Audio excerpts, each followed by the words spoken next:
So guys, in the last video we derived our hinge loss for SVM, so that was half WWT plus C into sigma of max of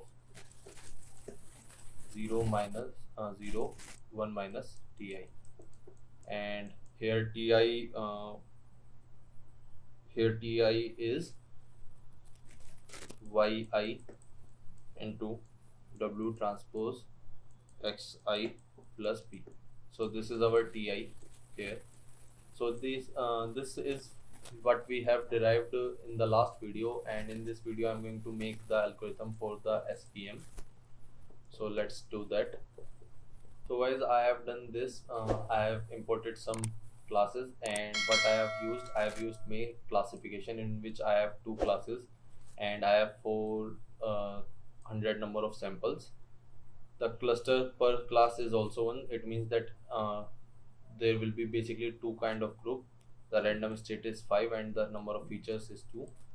These all are you can study, and I have already talk about them in previous videos, so I'm not gonna do that now. And what I have done is I have created the class 0 as -1, as we talked earlier, that to solve this problem easily we need to do this. Okay, and now as I have plotted our graph here, so this is our data set. Okay, so now let's make our class SVM class. Let's take that SVM, and in this first we need to define the init function, not function. Yeah, here we need to give self, and I am going to take the C as 1.0 for right now. Okay, so self dot C is going to be C, self dot W. So initial weight is 0 and initial bias is also 0. Okay, now I hope that you know what weight and bias are. I have already talked about them in linear regression, logistic regression, everywhere. And here weight is nothing but the theta, and B is also theta, so B is theta 0, theta naught, and weight are theta 1, theta 2, theta 3, as we talked earlier. So this is our init function. Now what we are going to do, I am going to define the hinge loss. So for hinge loss we need to do the self W, we need to take the weight, we need to take the bias, we need to also take X and Y. Okay, so how we are going to do this? First our loss is going to be 0.0. Now loss is going to be plus equal to dot 5 into np dot w dot transpose. So let me explain you what I have done here. Our formula is half w transpose plus C into summation of max of 0 or 1 minus Ti.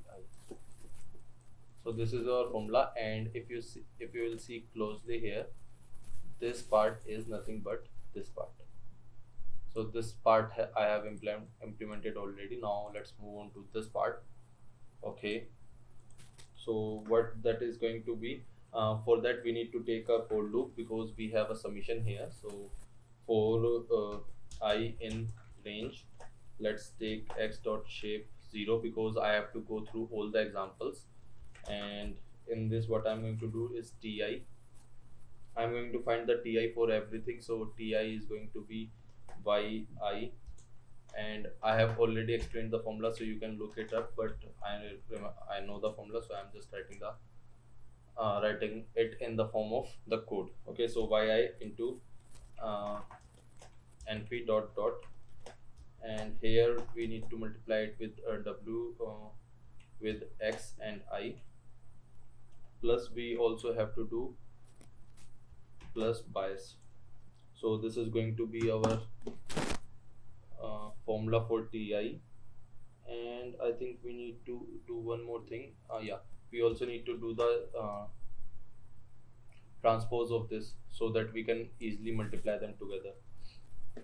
Okay, Now the next thing is we need to add it to our loss. So loss is going to be plus equal to self dot c times max of 0 and 1 minus ti. So this is our this is going to be our loss.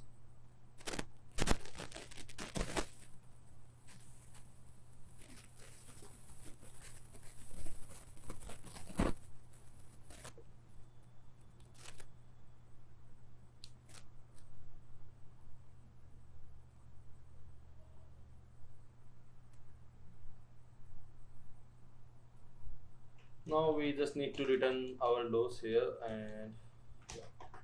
So return loss, and loss is going to be a two-dimensional array here. So what I'm going to do, I'm just going to return the zeroth value. That is pretty easy. And now let's move on to the gradient descent function, but here I'm going to use fit function.